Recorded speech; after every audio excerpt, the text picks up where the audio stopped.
السلام علیکم، welcome to my channel horror کہانیاں پوائنٹ۔ تمام ویڈیو اپڈیٹس کے لیے بیل آئیکن پر کلک کریں اور سبسکرائب کرنا نہ بھولیں۔ تو کہانی یوں شروع ہوتی ہے کہ بدروحیں نظر تو نہیں آتی مگر موجود ہر جگہ ہوتی ہیں۔ ان سے کئی جعلی عاملوں کی روزی کھلی ہوئی ہے۔ یہ عامل ان کا علاج کر کے منہ مانگے دام وصول کرتے ہیں۔ پچھلے دنوں ہمارے محلے کی ایک عورت جس کا نام گلشن تھا اور ماشاءاللہ سے 5 بچوں کی ماں تھی، اس کے ساتھ عجیب واقعہ پیش آیا۔ یہ ان دنوں کی بات ہے جب گھروں میں واش روم بہت کم ہوا کرتے تھے۔ لوگوں کو رفع حاجات کے گھر سے باہر ہی جانا پڑتا تھا۔ گلشن کو بھی اپنی ہمجولیوں کے ہمراہ باہر گئی۔ موسم بالکل صاف تھا، بادل کا نام و نشان تک نہ تھا، مگر اچانک سے ہلکی ہلکی ہوا چلنے لگی اور پھر ایک دم سے آندھی شروع ہو گئی۔ سبھی عورتیں گھر کے لیے واپس چل پڑی۔ تھوڑا آگے جا کر پتا چلا کہ گلشن تو ان کے ہمراہ ہی نہیں ہے۔ شاید وہ اتنی آندھی اور طوفان میں واپس نہ پلٹتی اگر انہیں گلشن کی چیخ نہ سنائی دیتی۔ وہ اسے چلا رہی تھی جیسے کوئی اسے ذبح کر رہا ہو۔ سبھی عورتیں واپس آئیں، تب تک گلشن بے ہوش ہو چکی تھی۔ جیسے تیسے کر کے انہوں نے گلشن کو سہارا دیا اور گھر لے آئیں۔ گلشن کا شوہر کریم ایک مزدور آدمی تھا، سارا دن کا تھکا گھر آیا تھا۔ اچانک سے بیوی کی یہ حالت دیکھی تو بہت پریشان ہوا۔ ایک بات سے سبھی عورتیں محلے کی پریشان ہوئی کہ جب یہ حادثہ پیش آیا تو اتنا شدید طوفان تھا کہ کچھ سمجھ نہیں آ رہا تھا، مگر جیسے ہی وہ لوگ گلشن کو لے کر گھر پہنچے طوفان تھم چکا تھا۔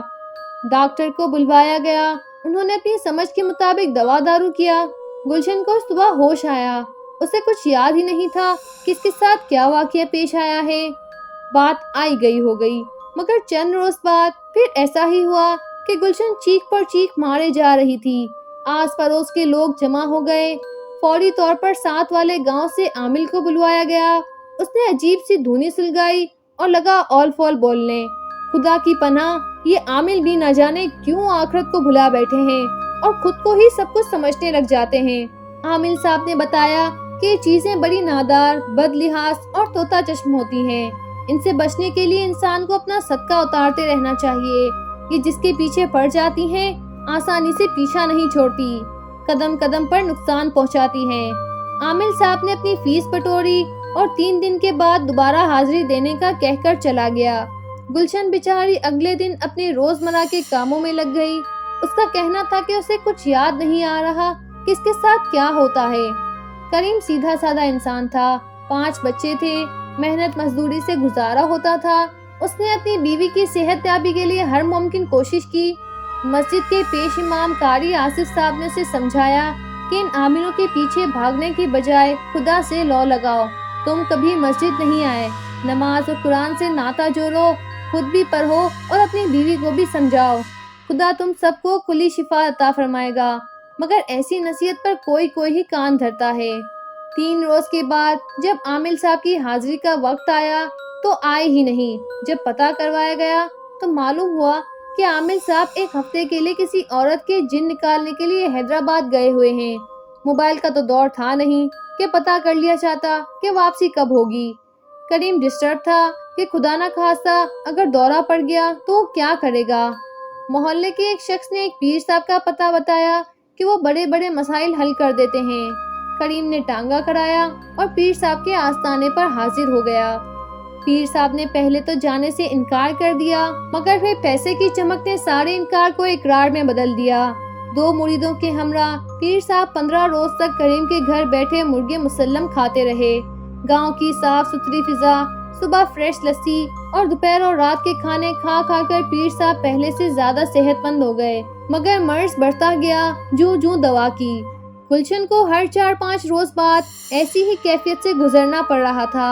قاری آصف صاحب مسلسل کریم بھائی کو سمجھا رہے تھے کہ مسجد آؤ، مگر کبھی نماز جمعہ پڑھنے بھی وہ خدا کا بندہ نہ آیا تھا۔ 15 روز بعد آخر پیر صاحب خود ہی جان چھڑانے پر آ گئے اور ان کے مرید لگے بہانے تراشنے کہ آستانے پر لوگ پریشان ہو رہے ہوں گے، اب ہمیں واپس چلنا چاہیے۔ پیر صاحب کے پاس کوئی علم ہوتا تو آرام آتا نا۔ آخر ایک صبح پیر صاحب بنا کسی کو بتائے غائب ہو چکے تھے۔ ان کے دونوں چیلے بھی ان کے ہمراہ غائب تھے۔ گلشن کو یہ اذیت بھگتے 3 ماہ کا عرصہ ہو چلا تھا۔ کریم بیچارے کے پاس اب تو 2 وقت کا کھانا کھانے کا بھی انتظام نہ رہا تھا۔ جہاں کہیں سے بھی اسے کسی نے کہا وہ گیا، بس اگر نہیں گیا تو مسجد نہیں گیا۔ ہر قسم کے ورد وظیفے پڑھے، اگر نہیں پڑھا تو قرآن نہیں پڑھا۔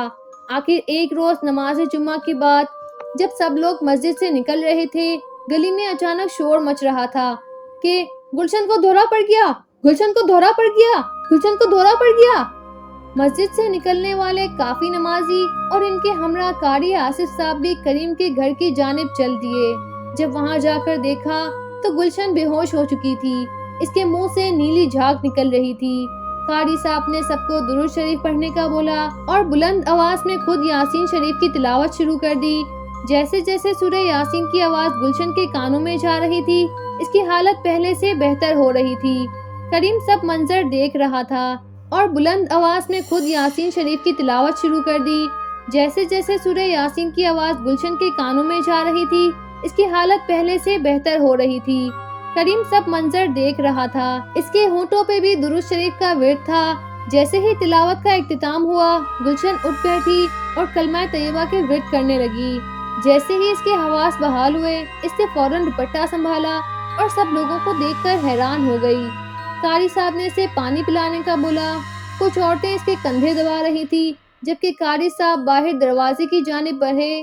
کریم نے ان کو روکنا چاہا، مگر قاری صاحب نے اشارے سے اسے وہیں بیٹھنے کا حکم دیا اور پھر قاری صاحب باہر نکل گئے۔ آدھا گھنٹے بعد وہ گاؤں کے باہر کھیتوں کی طرف سے ہو کر واپس لوٹے اور خوشخبری سنائی کہ آئندہ گلشن کو کبھی ایسی کوئی تکلیف نہ ہوگی۔ کریم نے بھی توبہ کی اور اسی روز غسل کر کے مسجد جانا شروع کر دیا۔ گلشن بھی باقاعدگی سے نماز اور قرآن پڑھنے لگی۔ آج اس واقعے کو عرصہ ہو چلا۔ کریم اس دنیا میں نہیں ہے، مگر جب تک وہ زندہ رہا ہمیشہ نماز پڑھتا رہا۔ گلشن نے سب بچوں کی شادیاں کر دی تھی اور آج کل خود لوگوں کے بچوں کو قرآنی تعلیم دیتی ہے۔